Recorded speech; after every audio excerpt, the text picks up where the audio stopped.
Welcome to my channel. You too can be great. This is Love and Hip Hop New York Season 10, Episode 6 review.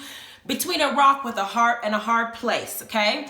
Now, I don't like to lollygag, whatever the case is. I did my Real Housewives of Atlanta review.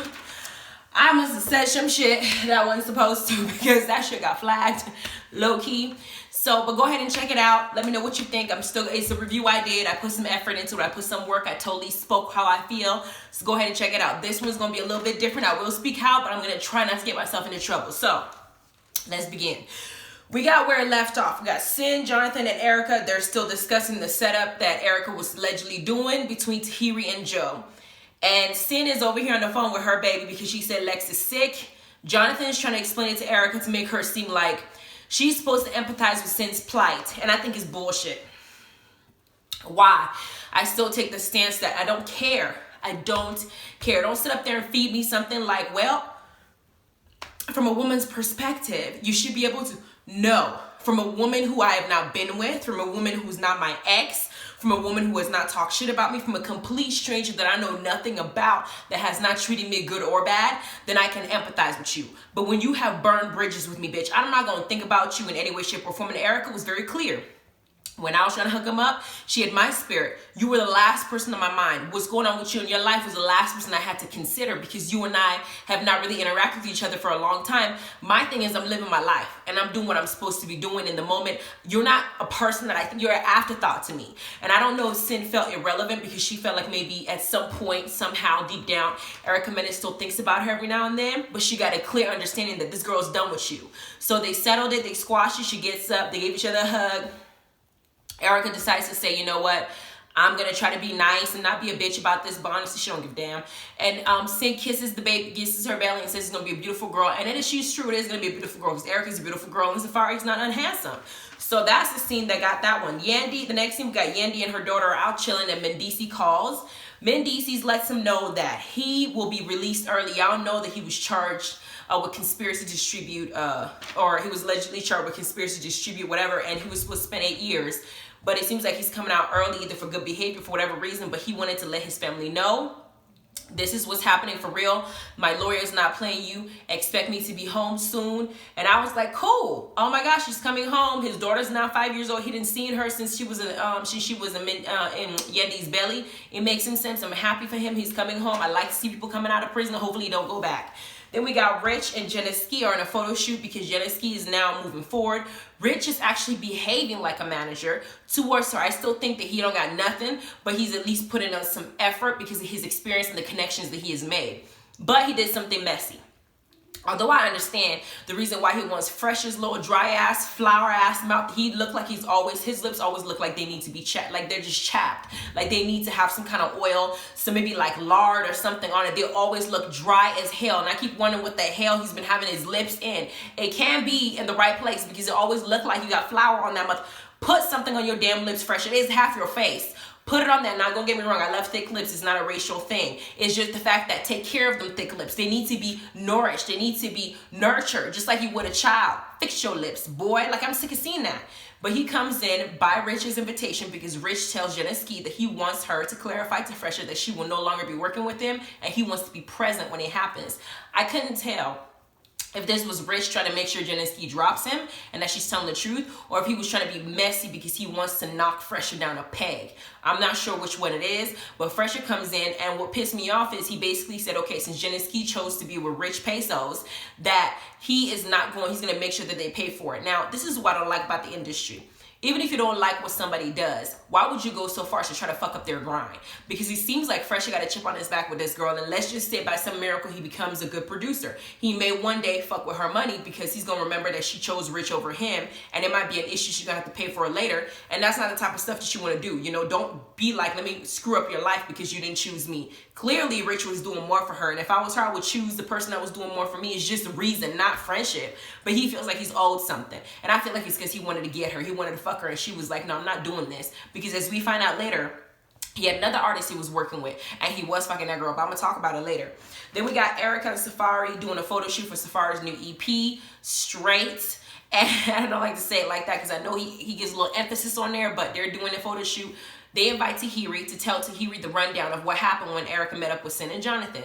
And Tahiry's doing the whole thing that she does, that she don't give a damn. Like she's like, I'm, oh my gosh, I don't want her to feel that way. And, I'm sorry she feel that way because she's probably going through a lot as a woman. I don't want to see her pain. Shut up. Tahiry knows that she feels some type of way whenever she hears that Joe, the man that she was supposed to spend the rest of her life with, still thinks of her a certain way, still wants her a certain way. Joe feels the same way too. They always have this connection.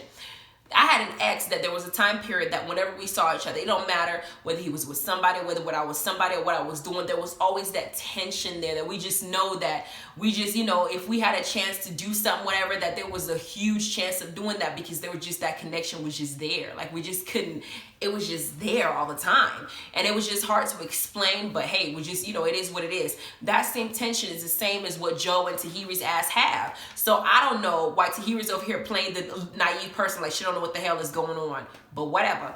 Then we got Fresher meeting up with Groupie Slayer Jen and her whole ass, what she call herself, a project baby. Like the first time she's a whole project baby ghetto ass, doing the absolute most, dramatic as hell, trying to do above and beyond to act like she's hard, talking about she's a groupie slayer and she wanted to meet with Fresher, who is now apparently homeless because otherwise he's gonna have to be paying rent at his grandma's house, and she's just worried that he's paying rent at her house too. How are you paying rent at a house that you got kicked out of? Now see, that's the problem with some females. I'm a female too, but if I kick you out your house, I'm not expecting you to pay rent because you ain't living here. I have to take up the burden of it because I kicked you out.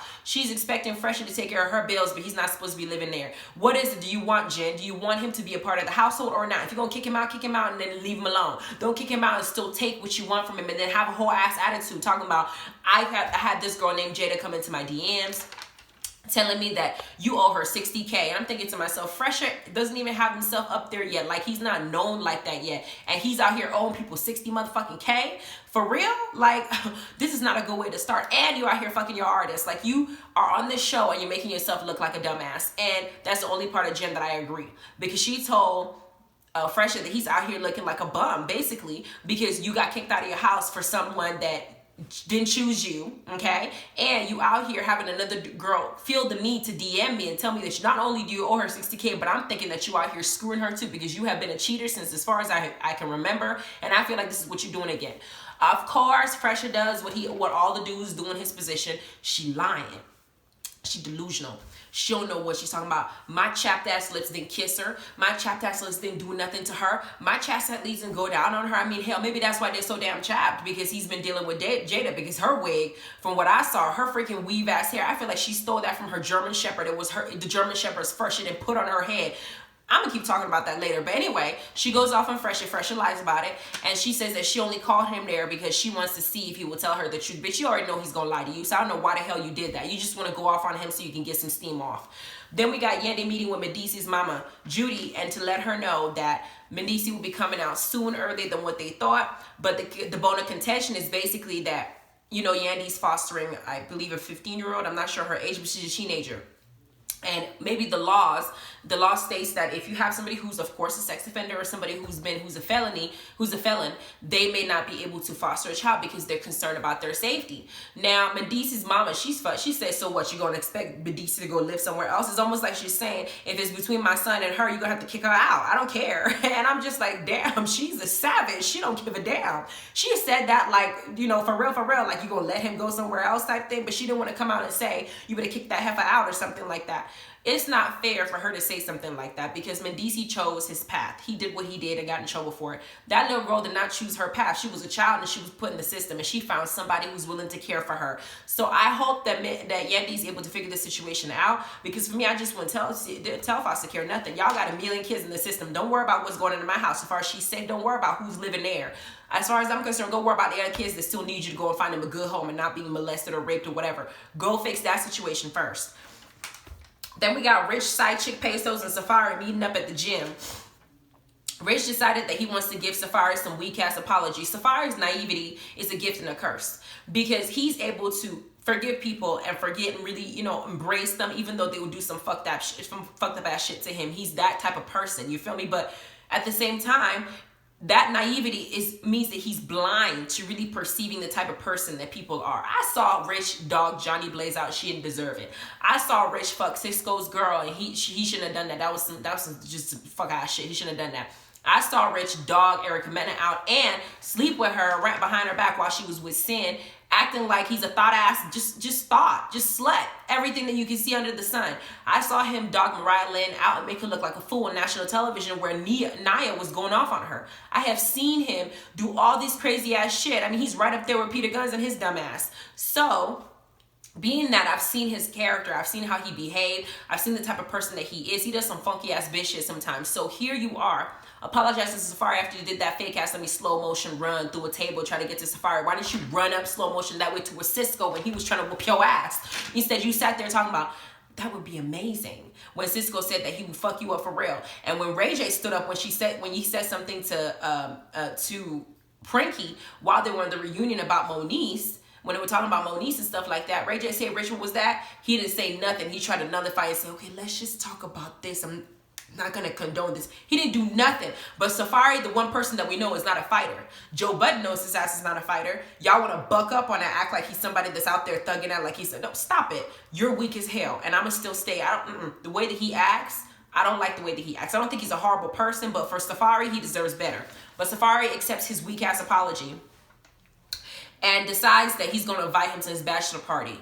We're going to talk about that nonsense later, but here we go. Jada, then next we got Jada with her German Shepherd wig. Like, that wig was horrible. Y'all need to answer, riddle me this. If you are going to meet your man's side chick or the hoe that's been basically the hood rat or whoever it is fucking up your marriage or trying to get in between your marriage, the homewrecker, would you not, you the homewrecker trying to go meet the girl who you trying to get the man to leave? Wouldn't you go as your best self? The wig I think it was a wig that she had on, that hat that she had on, like Claudia said, that hair hat that was burgundy shit that looked like she got some brown ass dog hair, put it together on a freaking like weave net, took some Crayola or some, wall paint, painted that shit together, put some highlights on it by spraying something on it, maybe put some glitter on it, throw that shit up on her hair, and then just put some tight ass pants on to show off her body and her curves. Because she has a nice body, let's be real. But that wig was not doing her justice. She gonna go and meet this groupie slayer Jen face to face looking like that? Girl, oh my God, I can't.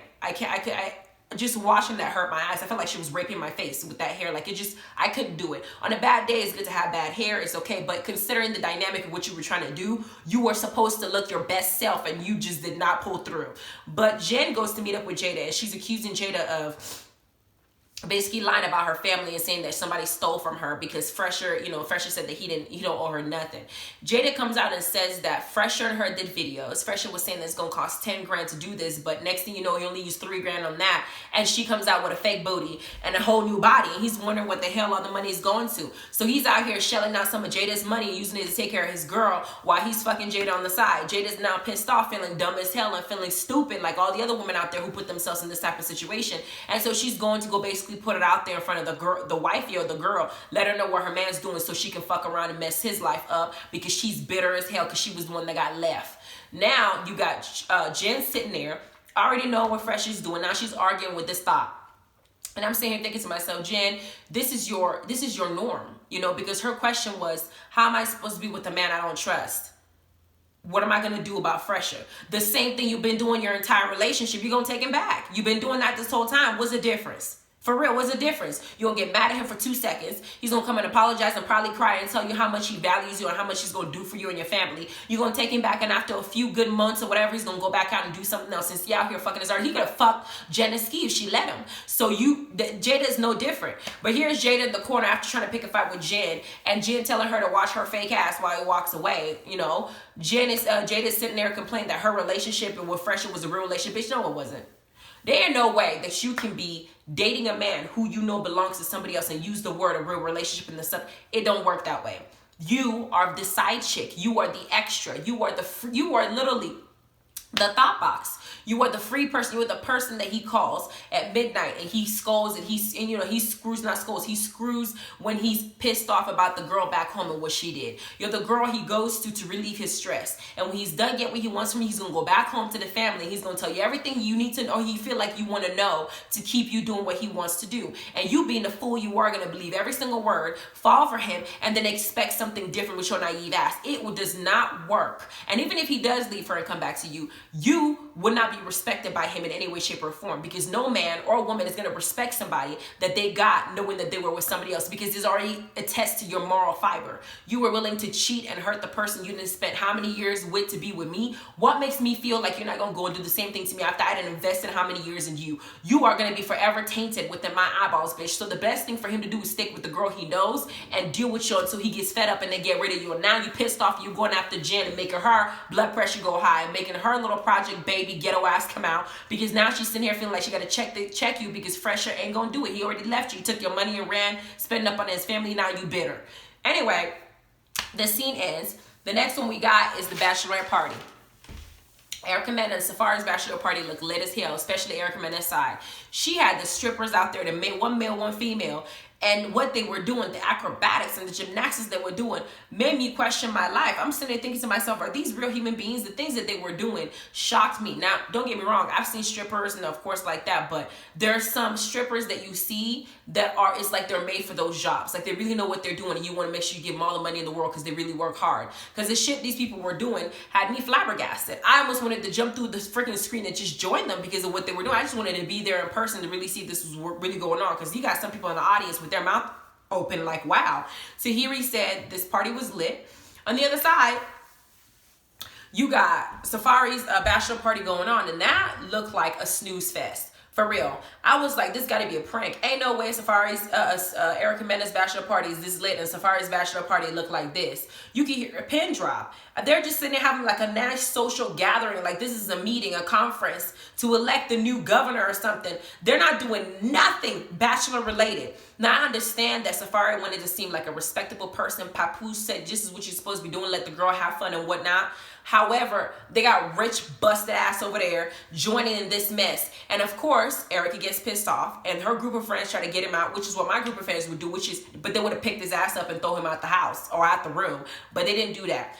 Now, Rich, which is why I told Safaree that he's naive, obviously always shows his ass because he came to that bachelor party to talk shit. First of all, this party's boring as hell. It looked boring, yes, but coming from you who already said that you wanted to spit on your ex, from you who keeps making comments acting like Safaree marrying Erica Mena is such a horrible thing. The woman is not a bad woman. She was just not good for you because you chose to let her go, and now you miss her ass, and now you're gonna do nothing but basically say stuff about her because she will never touch you, not with a 10-foot pole. You embarrassing motherfucker. Anyway, he's over here because Erica Mena chose to rightfully get upset because why the hell in this, why would you bring somebody who I had not just been my ex, but somebody who did a lot to me. He took some songs away from me. He literally destroyed my life. He talked bad about me. He was willing to leave me when his badass friend, who's not even the epitome of what a good relationship or what a man is supposed to act like in a relationship, Peter Guns told you to get rid of me. You listened to him. You just tossed me away like I was garbage. And now you've been running your mouth about me for 10 years because you just can't seem to get over me. You're obsessed. And you're going to invite this individual to one of the most important days of my life when I'm supposed to be enjoying myself with you. What the fuck were you thinking, Safaree? Especially when I am pregnant, emotional. I can't even fight this man if I wanted to because I got this baby in my stomach. Why is he in my face? Why is he here? Why? But Safaree's acting like Erica Mena is crazy. Why would she react this way? She is reacting the same way that I would react if you place me in that type of situation. You didn't give me any warning. You didn't even tell me that you did this. And Safaree talking to Rich in the gym and not letting him know that, not letting Erica know that he was meeting Rich is already telling itself. You knew this was not going to be a good thing. It's almost like, I don't know if this was a prank or a storyline, but Erica's tears look like real tears. So it makes me think that this was not, she was really blindsided. Maybe it was a storyline between him and Rich, but it damn sure didn't include Erica. She's feeling like she's just, being taken advantage of now that she's pregnant and vulnerable. The man that she loves can't even protect her and have her back in such a way that he's going to sit up here kiki with somebody that's been dogging me out for years. I will forgive you, yes, but bitch, I will never forget. Your spirit is forever tainted in my mind. There is nothing you can do to redeem yourself. I wish you all the best of luck, but you cannot be in my space, and you damn sure can enjoy my wedding or my bachelor party. Bitch, why don't you go home and go find yourself somebody else, because now you said I'm so horrible, right? So you shouldn't want to be around me. That's how I feel. But the episode ends. They show next week episode. Of course, there's a lot of stuff going on because Safaree is basically saying that he's not even sure if he wants to get married. He starts actually breaking down and crying. Like he really is, questioning what he's doing. Joe finally decides to check Jonathan's ass for butting into his business and making their personal relationship his storyline. It don't matter what the fuck I do with Tahiry. Why don't you back off? Because Joe doesn't want Jonathan to mess up the fact that he could possibly get into Tahiry's pants. I'm telling you, he wants to smack that ass one more time. And he's not about to let Jonathan Sin or anybody ruin his free pass because they're broken up to go in and get that woman now that she's available and he's available. So Jonathan better back the fuck up, because he's not playing about his puss. When he goes after somebody, he really wants it, and he's gonna do everything he can to get it. So back the hell off. Then we got Kimbella's fake ass coming up talking about Jewels. They've been doing a few songs with a couple people, maybe from prison, I don't know. And she wants Jim to join in, and we're gonna see what Chrissy says about that situation. And Juju's finally on screen again, so we'll see. Anyway, y'all, I'm gonna post my Love and Hip Hop Miami review tomorrow because I'm tired. I just came back from work. So go ahead and check out The Real Housewives and the Love and Hip Hop New York. And I'm gonna get y'all Miami as soon as I see it. I'll go ahead and post it, okay? Love y'all. Bye.